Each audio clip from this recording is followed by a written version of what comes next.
Morning, কেমন আছেন সবাই? ঋতুশ্রী আরও একটা ব্লগে আপনাদেরকে অনেক স্বাগত। সকালবেলাতেই এখানে চা আর একটুখানি ড্রাই ফ্রুটস নিয়ে নিয়েছি, তো ওটাই এখন আপাতত খেয়ে নিচ্ছি। আর তারপরে তো ব্রেকফাস্ট আছেই। আর তোমরা তো জানোই ব্রেকফাস্টে আমার খুব একটা ভারী কিছু খেতে একদম ইচ্ছা করে না। আর এখানে কিন্তু আমি আমার বাসি বিছনাটা তুলে নিচ্ছি। আর বাইরের যত সব রকমের বাসি কাজ ছিল সেগুলো সব কমপ্লিট হয়ে গেছে। মানে ওই ধরুন ঘর ঝাড় দেওয়া, প্রবেশদ্বারে জল দেওয়া, সব কিছু করে টোরে নিয়ে আমি কিন্তু ড্রেস চেঞ্জ করে তারপরেই কিন্তু আমি আমার ঘরের কাজে হাত দিই। আর যেহেতু বেলা অবধি মানে কি আমি যত তাড়াতাড়ি উঠি, আমার হাজব্যান্ড আর ছেলে তার একটু পরেই ওঠে। মানে ওই ধরুন আমি 7টা বা 8টায় উঠলে ওরা 8:30 বা 9টায় ওঠে। তো সেই হিসাব মতন করেই তো বিছনাটা তখন আর তোলা হয় না। তো ওরা উঠে গেলে বিছনাটা যত তাড়াতাড়ি পারি বিছনাটা আমি তুলে রাখি, কারণ বাসি বিছনা আমি একদমই ফেলে রাখি না।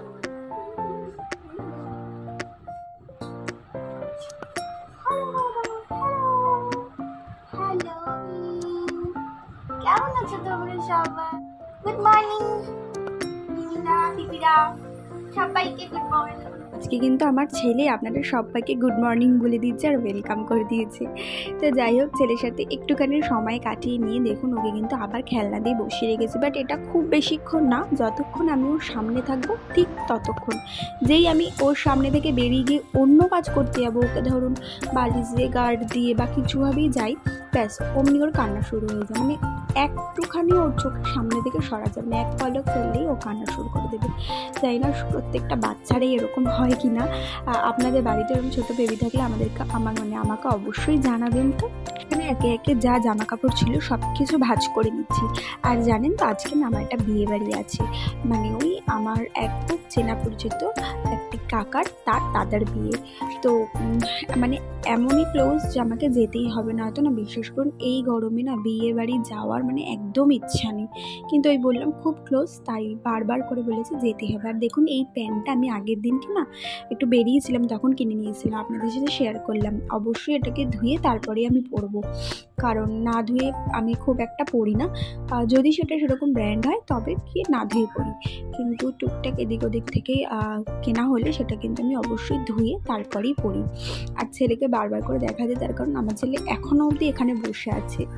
তো যাই হোক, খুব বেশিক্ষণ কিন্তু বসে ছিল না, তারপরে আমি ওকে আমার বাপের বাড়িতে দিয়ে এখানে কাজকর্ম করতে চলে এসেছি। এখানে দেখুন জামা কাপড়গুলো কেচেছিলাম সেগুলোকে মেলে দিচ্ছি।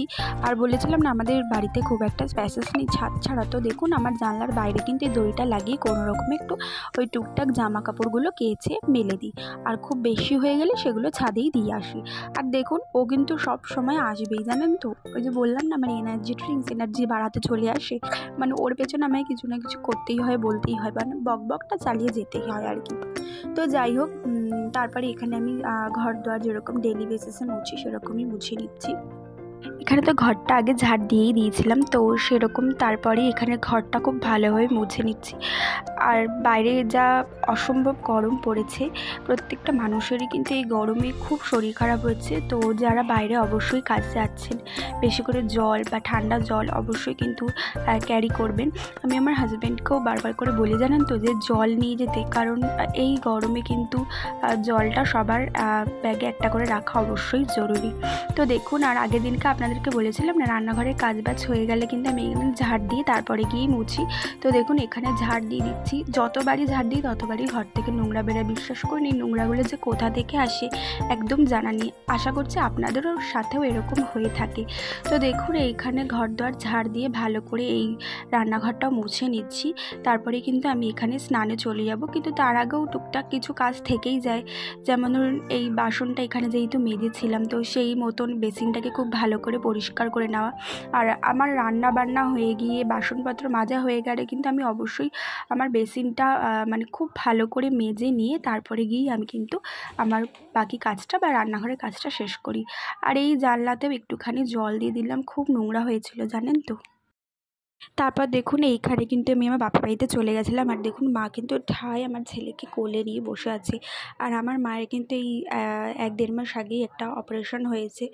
তো আমি জানি না আমি কী করবো, নিজেই মায়ের কাছে দেওয়াটাও উচিত না আমি জানি, কিন্তু দেখছি এটা একটা ব্যবস্থা করতেই হবে, এভাবে তো আর কারো জীবন চলতে পারে না।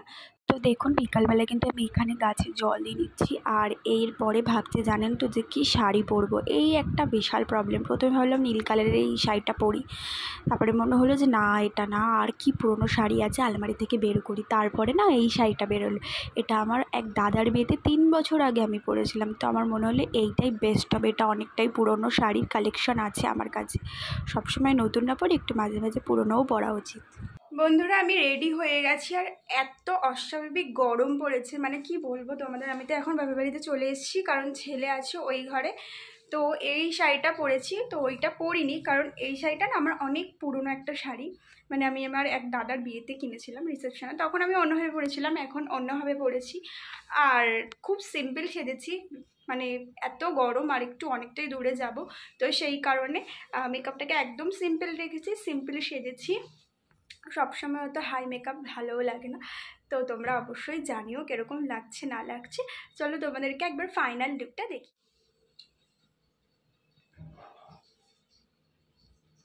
তোমরা কিন্তু অবশ্যই জানিও কীরকম লাগছে না লাগছে। আর এইটা দেখো একটা পার্ল সেট, যেটা আমি আমার রিসেপশনে গিফটে পেয়েছিলাম, তো এটা আজকে ক্যারি করেছি। এই দেখো বন্ধুরা, বিয়েবাড়িতে গিয়ে আর বেশি কিছু ব্লগ করতে পারিনি। তো দেখো এখানে সবার সাথে কথা বলতে বলতেই সময়টা কীভাবে কেটে গেছে না বোঝাই যায় না। মাঝে মাঝে বাড়ির বাইরে বেরোলে যখন সবার সাথে দেখা হয়, কথা হয়, মনটাই যেন আলাদা রকম ভালো হয়ে যায়। তো দেখো এখানে ছোটোদের সাথে কথা হচ্ছে, বড়দের সাথে কথা হচ্ছে। বন্ধুরা আজকের ব্লগটা এইখানেই শেষ করলাম। সবাই খুব ভালো থেকো, সুস্থ থেকো।